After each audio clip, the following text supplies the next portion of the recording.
susunod na programa ay rated PG. Ito ay nangangailangan ng patnubay at gabay ng magulang para sa mga batang manonood.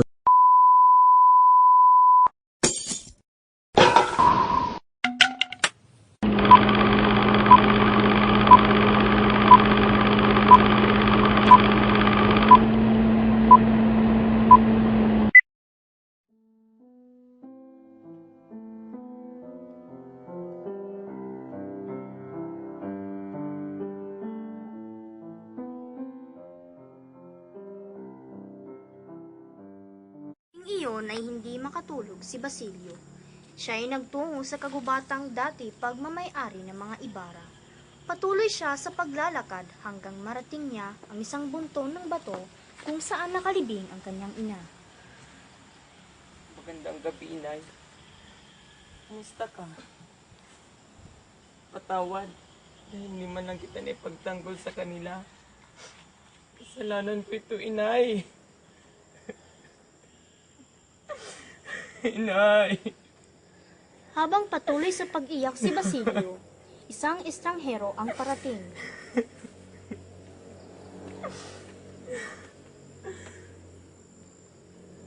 Sino ka?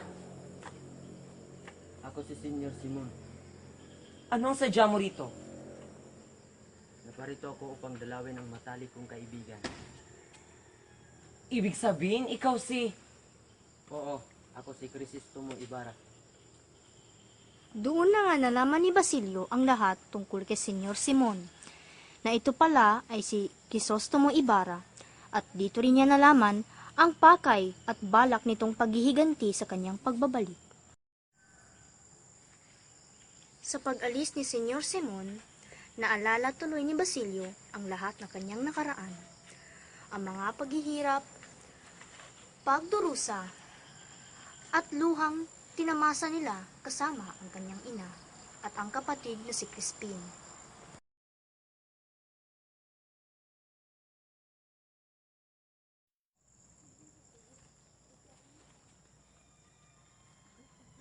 Crispin! Basilio, mga anak ko, asan na kayo?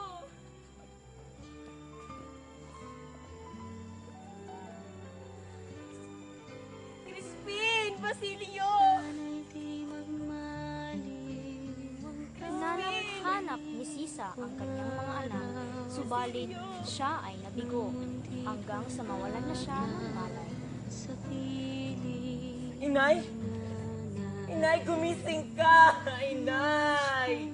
Nakita ni Huwag Basilio mong iwan! ang Huwag mo nakahiwalay na iwan ang ina. kapatid ko! Inay, gumising ka! Gumising ka, Inay! Gumising ka, Inay! Nawalan ng pag-asa si Basilio sa buhay. Inay! Pakiramdam niya ay siya'y nag-iisa na lang at wala nang patutunguhan ang bawat direksyon na kanyang tatahakin.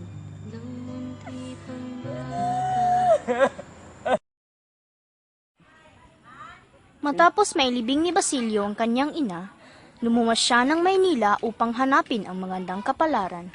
Nagbabaka sakaling baka may makita siyang tutulong sa kanya. Gutom na gutom siya at walang tumutulong sa kanya.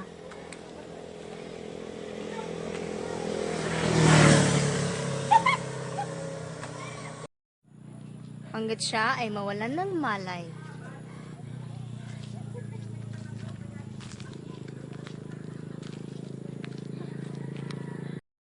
Habang nakahandusay si Basilio sa kalsada, natagpuan siya ni Kapitan Tiago. Iho, gumising ka, Iho. Iho. Iho. Tumayo ka. Ano bang nangyari sa'yo? Tumayo ka. Kinupkup siya ni Kapitan Tiago hanggang siya ay makapagtapos ng medisina. Nakamit niya ang kanyang mga pangarap at kinalimutan niya ang masalimuot niyang nakaraan sa tulong ni Kapitan Tiago. Maraming salamat.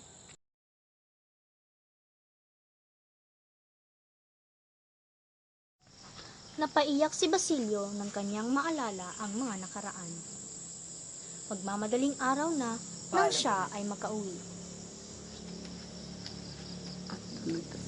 At dito nagtatapos ang ika-6 na kabanatang pinamagatang si Basilio.